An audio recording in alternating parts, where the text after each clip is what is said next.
Welcome to Join Our Town. My name is Arlene Mukoko, and our topic is youth and bullying. I'm joined by Thomas Gagliano. He's the author of The Problem Was Me. Thank you so much for being here. Thank you for having me. Let's get first into bullying, okay? Where does this mentality come from?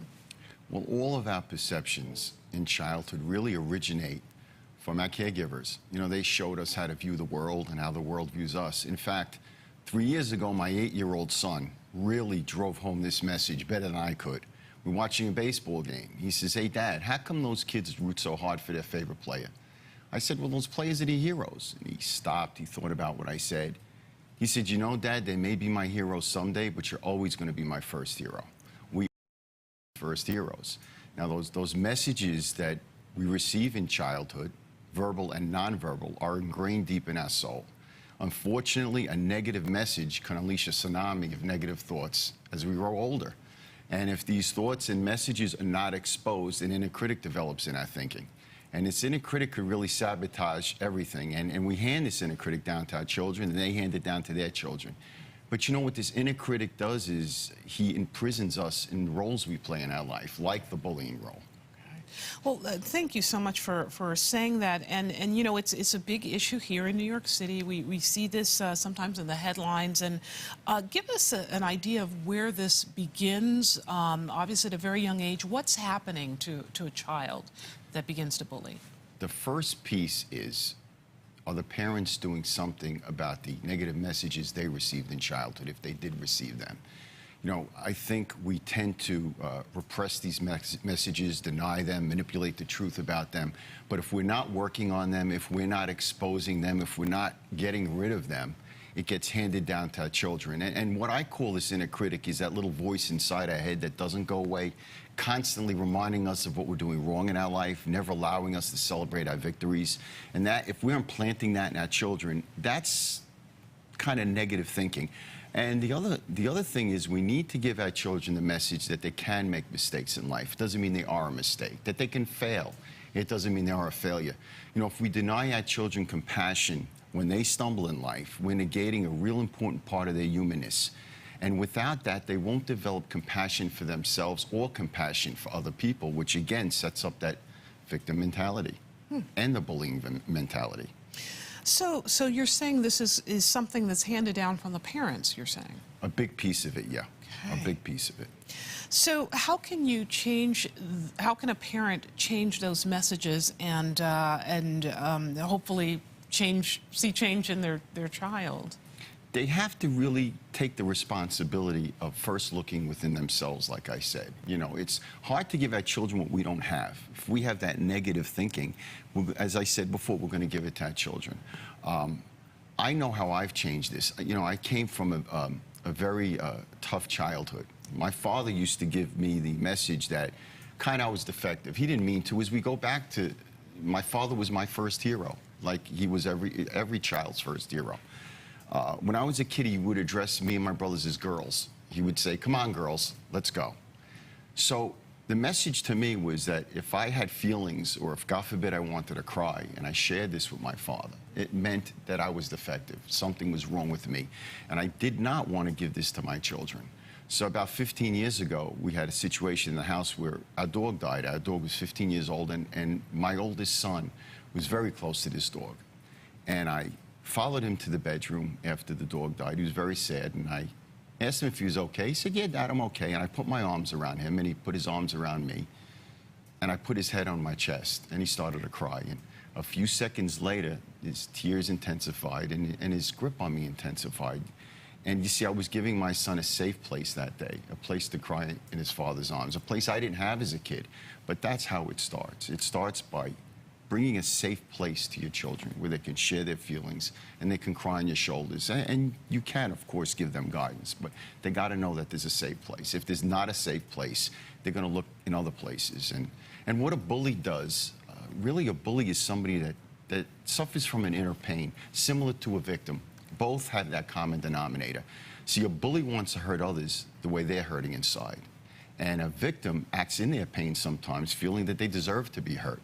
So they both have an inner pain. One acts out their pain, hurting others. The other acts in their pain, feeling they deserve to be hurt. It's a very interesting dynamic there. In terms of negative images, you know, or negative messages, what should a parent be saying to their child? What's that conversation? What should it be like? Few of the things that I found to be helpful with my children is to be curious. Constantly talk to your children. You know, sometimes your kids are going to look at you like you have two heads. You know, leave me alone. But you're giving them the message that they matter, that they count. Another thing is to choose your battles. You know, you don't always have to be right with your children. Sometimes you can choose being close instead. Sometimes just listen and let them say what they want to say, even if it's not what you want to hear. And another approach I've used is I think about my inner child. You know, when I'm talking to my kids and I see my kids are really struggling sometimes, I ask myself, what would I have wanted to hear from my father? You know, a message that I needed to hear at that time. Sometimes we have to let compassion guide what we say and how we say it. So those are a few of the methods that I use to give my children the assurance. And also my children know they can make a mistake, and it doesn't mean they are a mistake. And that's what I try to teach other people. You know, I facilitate these groups, and I help people understand where this inner critic comes from so they could silence this critic's commands and really give their children some of the positive and healthy messages that might have been denied to them as children. Have you seen any changes with this new way of talking to young people? You know, have you seen it in action? Tremendous changes. There's nothing that makes me feel better than when I start to hear people that come to my group start to tell me about how the dynamics with their children are changing. I mean, there's no feeling like that because, you know, I feel like I'm not just helping them, but I'm helping the generations. This is handed down from generation to generation, and it's a wonderful feeling. That's really wonderful. So you talked about bullying, and you talked about the victims also. Is that also the parent, and is there something that a parent can do in that case too? Yeah, it's always about allowing the child to really be who they want to be and not who you want them to be. We all want our children to succeed and do all these things, but if we force that on them too much, they're just going to they're going to wear a mask, really, and they're going to present themselves different from the world and from how they feel inside, and create a lot of problems. Wow. So, about you, let's talk about how you went from being a businessman to this self-help, to writing this book.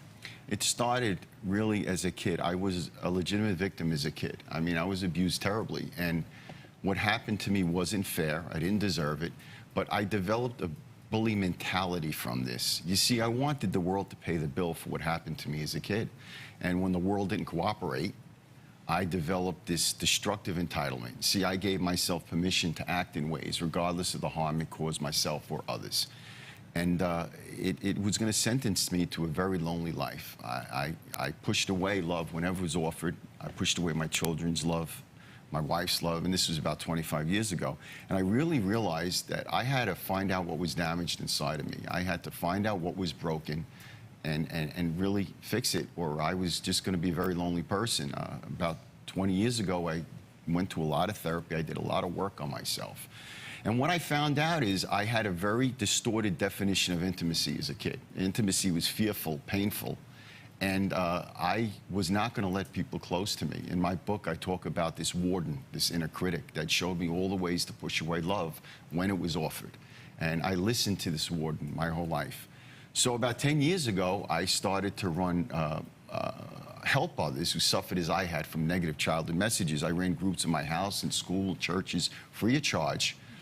Helping people, again, understand where this inner critic comes from so they could stop listening to this inner critic and change their roles and, in essence, change their children's roles. And that's when I started to really get into this. And I had all different people, denominations coming to my groups, rabbis, priests, doctors, unemployed people, everybody. And one day a priest came to me with the book, Purpose-Driven Life. I read the book, and it really said that people closest to you would guide you as to what you should do. I had a therapist who came to the group who told me I should write a book to get this out to the public, and a rabbi in the group, and this is the truth, this is how this all took place, connected me to Dr. Abraham Twersky, a noted psychiatrist and author, and he read the book, and I got the book out there. And then shortly after that, others in the group suggested I go back to school, and I went back for my master's, and this year at 53, I graduated with my master's degree. My book came out, and that's how all this stuff started. One of the funny things about the book is I had to come up with a name for this book, and I couldn't think of a name, and I would keep going to my wife, how do you like this name? And she would go, pfft. And I go back to her again, what do you think of this name? She'd go, pfft. This is the game we played. And one night it dawned on me. I went to her, I said, Sue, the problem was me. She said, yes, it was. And that's how the name came out. And what a great name. Yeah, it's about taking responsibility. And if I didn't do it, nothing was going to improve in my life. Regardless of what happened to me as a child, nothing was going to improve in my life. And it's about taking responsibility to those I help too. So. Now, getting back to the group that you formed, first of all, not many people go through a process like you did. They just, life just sort of goes on. How many people are in the group, and is this something that continues? Yes. Well, now I do it professionally, and I have two men's group. I have a woman. It seems when I go and present my book in areas, they want me to facilitate a group in the area. It awakens feelings in them, I guess, that they just want to explore. And I run a women's group. I'm going to start another one. I run two men's group, three, in fact. I do individual counseling, and I do couples counseling. And it's all predicated on these early childhood messages, exposing them. Now, for a child, though, you talk about, as an adult, you're working on this. What help is available for children that are in the midst of being bullied, or being bullied, being the bully, and then those that are being bullied? What can be done to into that situation and transform things there? It's hard to do it unless the parents are part of the process. So the parents have to be part of the process.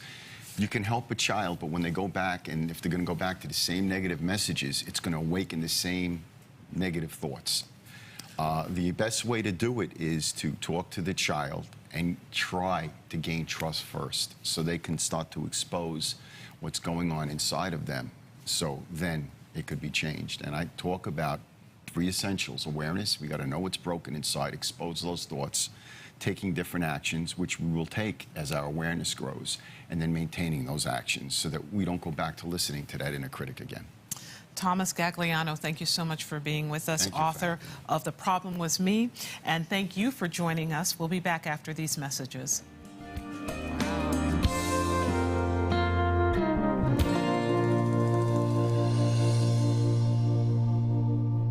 In an instant, everything we know can be taken away.